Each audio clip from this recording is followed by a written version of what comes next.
that time of the year again. Days are getting longer and the race season is right around the corner. Like the last few years, we kicked things off with a training week in Mallorca. Time to get back on the road bike after 4 months stuck on studded tires and the indoor trainer. Add some volume, build team spirit, and for me, manage it all with type 1 diabetes. Let me take you along and show you how it looks like. Lunch and then bike. I think I already took the lunch in the plane, so I just prepare the bike and then can ride. Protein bar and go. Already. Ice cream. Oh, that one. Ice cream. Ice cream protein. After around 5 hours, we landed in Palma around noon. First priority was to check that everything arrived safely. Build the bikes and make sure that everything is working. Kitted up. It's 1:30 right now. Our plane sadly had 1 hour of interruptions before leaving, so we had to arrive a little bit later than expected, but we didn't really have lunch, so fueling strategy will be really tricky now. I had some mais coca as snack, and blood sugar is going up right now quite a bit. We're heading out any second, so I will not do too much about it, but yeah, we'll have 1 bottle of just water, and then I will fill this one with about 100 grams of carbs. Thanks to our new partner for energy and endurance. It's a really nice drink mix. So yeah, filling the bottles and I'm ready to go. Woo. Thomas here as well. Smart me forgot the spoon, but I brought a scale. So we're doing it the old school way. Just hoping to get 100 grams in here. No, almost. Got 50 on the first try, which I normally take. So yeah. With the weather looking amazing and not so great in the days ahead, we didn't waste any time. A 100-kilometer shakeout ride along the coast was the perfect way to kick off the week.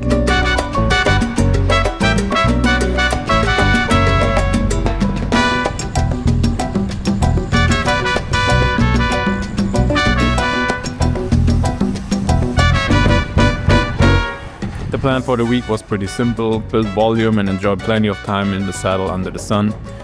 Just picked up my road bike from service with the new SRAM Force group set and a 2x setup instead of my 1x setup, which I usually use for racing, to make climbing a bit easier, as most of the training was in Zone 2 with some harder efforts planned later in the week.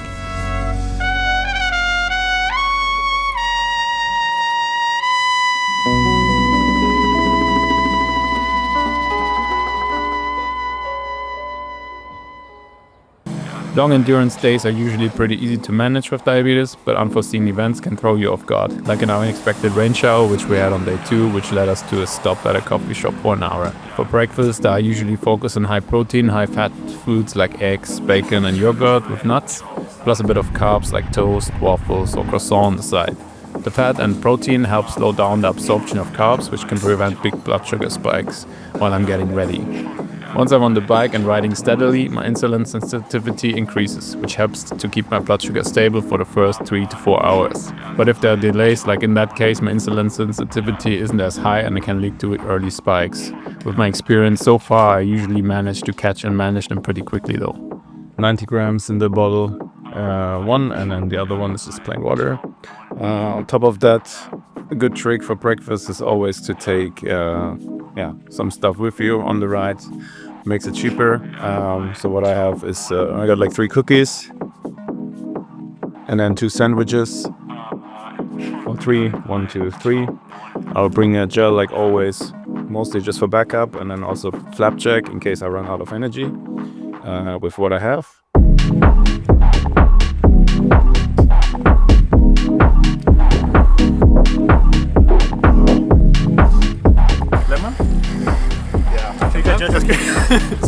I think I just have that.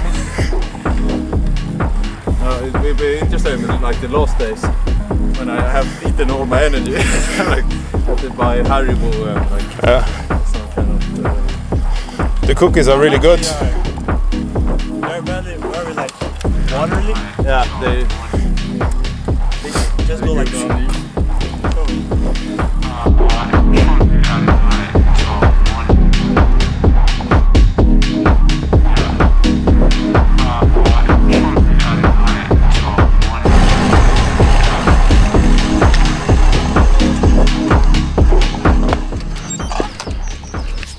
All good?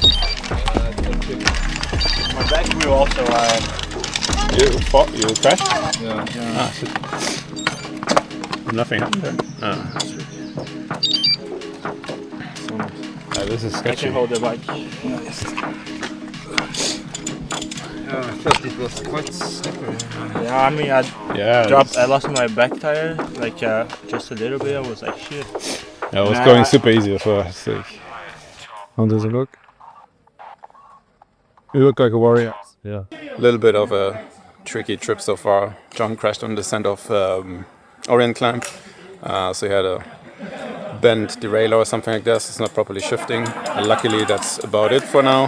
He has some scrap marks on the arm, but otherwise he's pretty fine. So yeah, let's continue the descent and then see how it goes. I think we need to refuel on water and then we start climbing out of Syria again towards Valdemossa.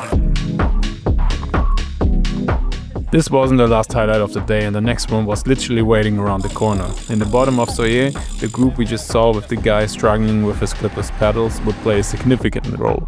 While I relaxed and took some pictures down the descent, John and Leo were already ahead. I caught up with them at the bottom of the climb, where they had stopped with the previous group.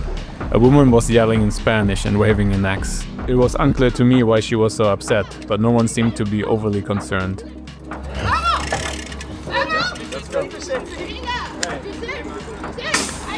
Whoa. When she suddenly slashed the guy's rear tire, which you can hear in the video, we realized it was maybe time to move on.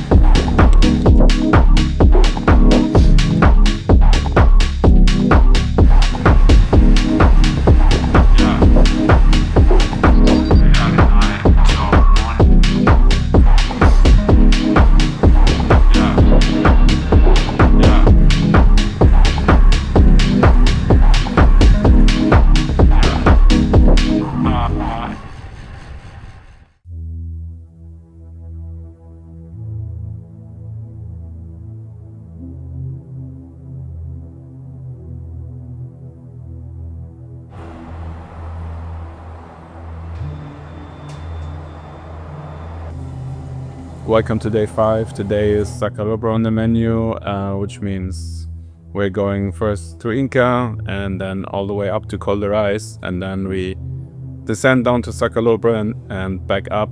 Some guys of the team will do some efforts there. I don't know. I don't think I will do anything. Just keep on taking it easy.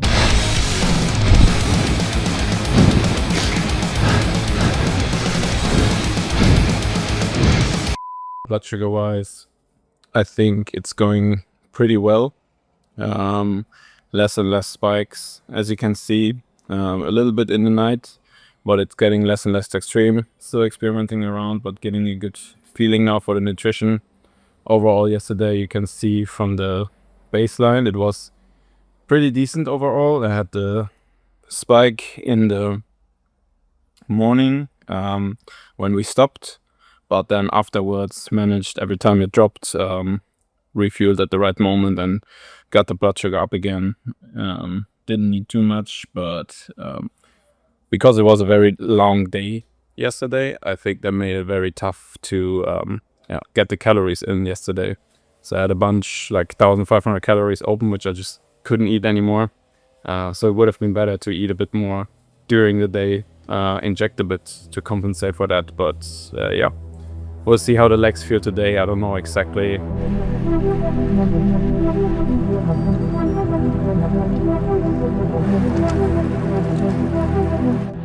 Great start to the day.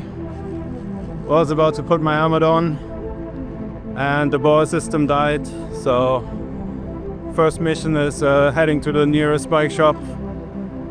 See if we can find a new helmet quickly. Managed to secure a new helmet from the big French sports brand. Pretty nice. Fits well, so should be sorted for now. Finally get going.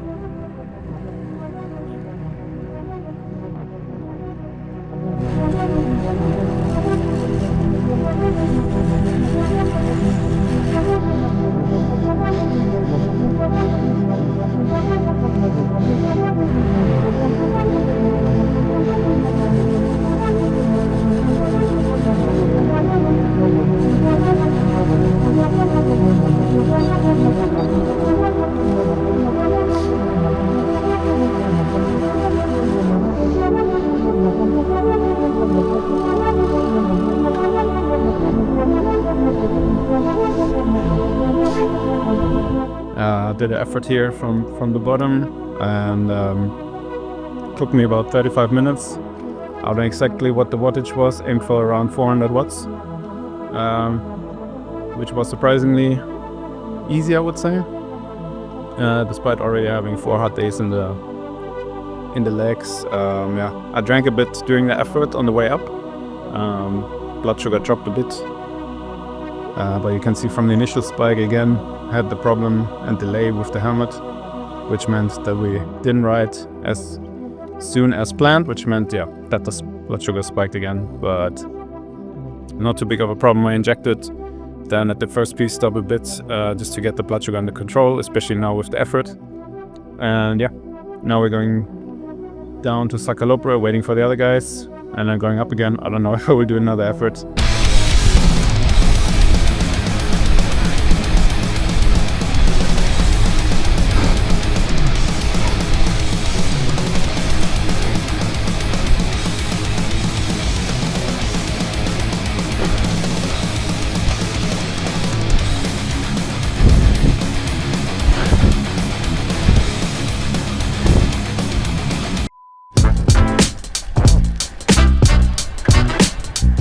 Well, as you can see, I haven't been strictly following my plan from the beginning of the day, but I'm always a bit anxious on big weeks like this to avoid over-investing in intensity and blowing up, making the rest of the trip maybe feel a bit less enjoyable.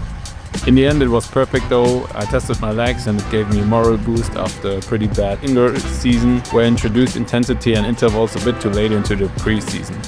It was a bit cold on the top, so we quickly descended down Puy-Mayor into Soyer. Sadly, it wasn't much warmer there, but the place we went to grab some lunch, luckily they had some blankets. So just like we do here in the proper Swedish summer. Speaking of lunch, I focused there also on very light food, like sandwiches with ham and cheese, salads and small fries were usually on the menu. So not too many carbs and keep it light to avoid blood sugar spikes while sitting down. And then increase the carb intake again while riding. Yes, the same one's doubles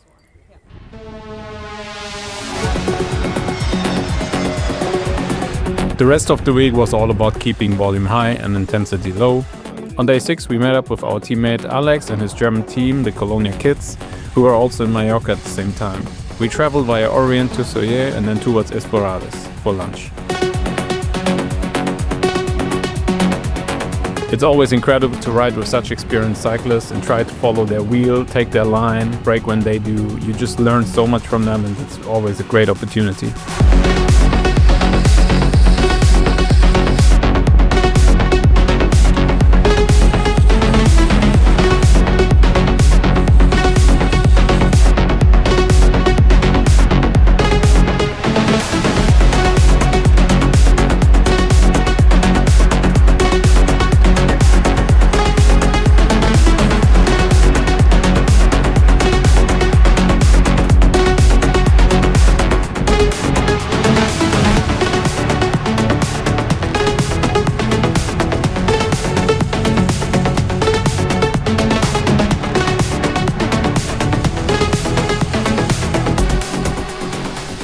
After lunch, the others headed back straight to Palma, while I added another 2 hours to my solo ride to soak up the sun and add more miles, which will be useful for some ultra-distance projects later this year.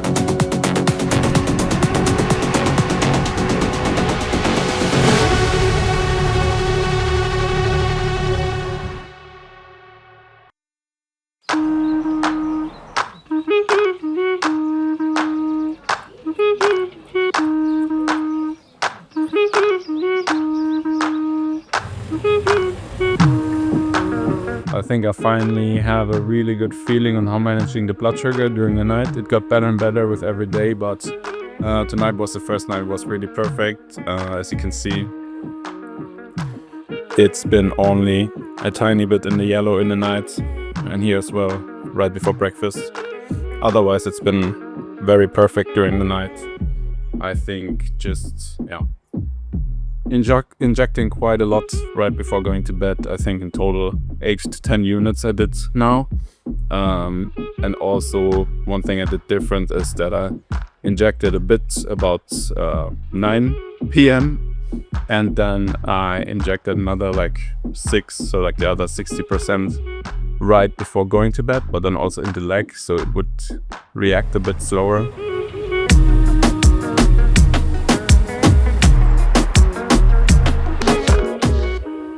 Day 7 was our last full day on the island, and we wanted to tick off another goal for the trip, visiting Cap de Formentor, a place not all of us had been to before.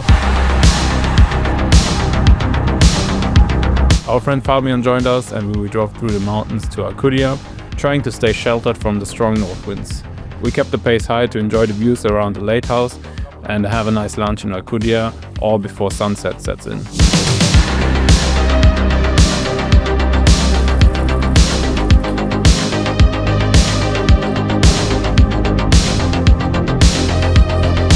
After lunch, we set up the pace a bit higher as the sun was already setting, averaging around 37 km per hour for over 3 hours. Along the way, we even managed to snag up a KOM.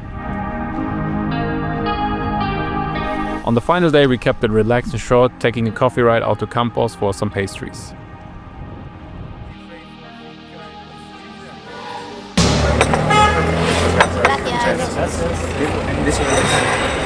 This all was 16. Yes. 17. 16. This is 16. I lost weight.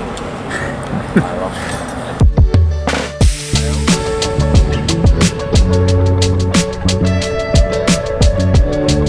Back in Palma around lunch, we packed our bikes and joined some gelato and snacks while watching Gent Wevelgem. Then we headed to the airport. Here are the stats for the week. I rode the road 43 hours, covering 1,240 kilometers and 15,400 meters of elevation. Despite the high volume, I felt great the whole week, thanks to a very high volume winter, good daily fueling, effective blood sugar management and pacing my legs. However, my HRV told a different story, which dropped quite a bit midweek, and I had a few nights where I couldn't really sleep well. While I felt strong, my body was definitely under pressure and I felt a bit tired. Back in Sweden, I stepped on the scale and was surprised to find that I gained nearly 4 kilos since I left a week ago. I was very strict with my nutrition, even brought a scale to the dinners and breakfasts, so this was a bit of a shock. Now finishing editing this video a week later, I already dropped kilos, which is obviously great, but not quite there yet. If I want to hit the next level in my racing journey, my weight management is definitely something I need to focus on more.